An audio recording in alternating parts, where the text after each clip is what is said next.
बिस्मिल्लाहिर्रहमानिर्रहीम, अस्सलाम वालेकुम। एसएमटीवी ग्लोबल के साथ मैं हूं शहजादा उस्मान ताहिर। नाज़रीन किराम, पाकिस्तान ने 92 में ओलंपिक्स का मेडल अपने नाम किया था। आज 32 साल बाद अरशद नदीम ने पाकिस्तान का नाम रोशन कर दिया और पाकिस्तानी परचम पूरी दुनिया में बुलंद कर दिया। पेरिस में ओलंपिक्स में 92.98 मीटर थ्रो करके गोल्ड मेडल अपने नाम किया। पूरे पाकिस्तानी कौम का सर फखर से बुलंद कर दिया और 118 साल रिकॉर्ड भी ओलंपिक्स का तोड़ दिया। नाज़रीन किराम, 2 दिन कबल हमारे प्रोग्राम में ऐलान किया था, अगर अरशद नदीम पाकिस्तान के लिए गोल्ड मेडल लेकर आते हैं तो मैं उन्हें 1 करोड़ रुपया नाम दूंगा। जी हाँ नाज़रीन किराम, सदर मुस्लिम लीग नून Sweden, chairman Istehkam Pakistan overseas forum जनाब सईद शेख साहब हमारे साथ वो मौजूद है। तो वेलकम टू शो सर। अस्सलाम वालेकुम जी, बहुत शुक्रिया जी आपका भी।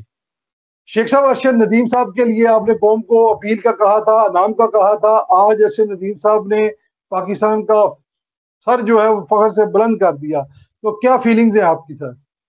ये मेरी फीलिंग बिल्कुल जनाब उसी तरह खुशी से फ़ख्र से सरचार हैं जिस तरह पूरा पाकिस्तान है। और मेरा दिल करता है कि अरशद नदीम साहब को मैं जल्द अज जल्द मिलूं और उनका माथा चूमूं कि जिस तरह उन्होंने पाकिस्तान का नाम बुलंद किया है। ये मुझे बीइंग पाकिस्तानी और ओवरसीज पाकिस्तानी होने के नाते बेइंतहा मेरे लिए फ़ख्र की बात है और खुशी की बात है।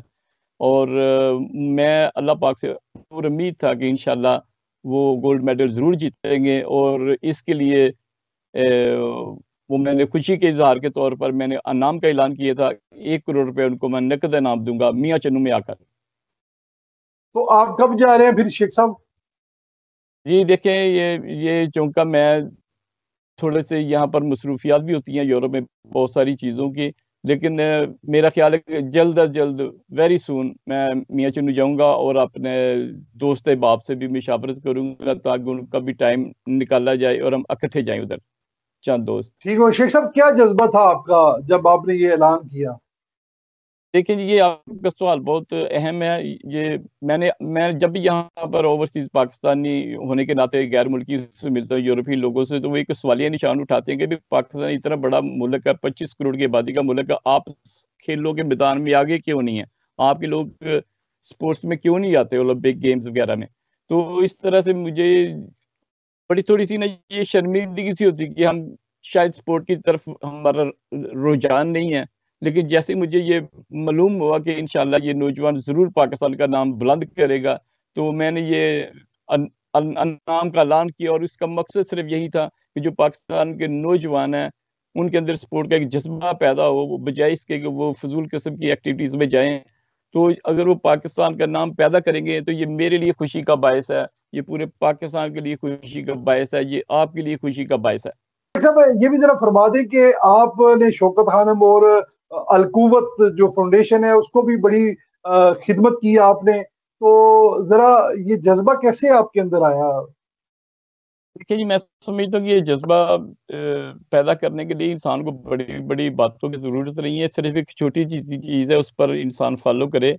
यही है आबादत, यही दीन व ईमान, यही आबादत, यही दीन व ईमान कि दुनिया में इंसान के काम आए इंसान।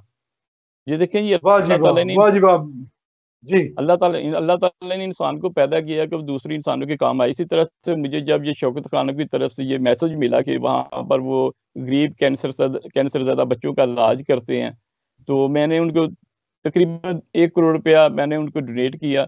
तो इसी तरह से अखुवत वालों से वो अपना अमजद साकिब साहब ये यहाँ पर तशरीफ़ लाए, तो मैंने उनको भी लाखों रुपए डोनेट किए। मैं समझता हूँ कि इंसान का काम है सिर्फ इंसानों के काम आना, ना कि ये काम पैसे। हाँ जी, तो ये एक बिल्कुल जी, अल्लाह छोटा सा ताला की जज्बा है। ज़ात आपकी।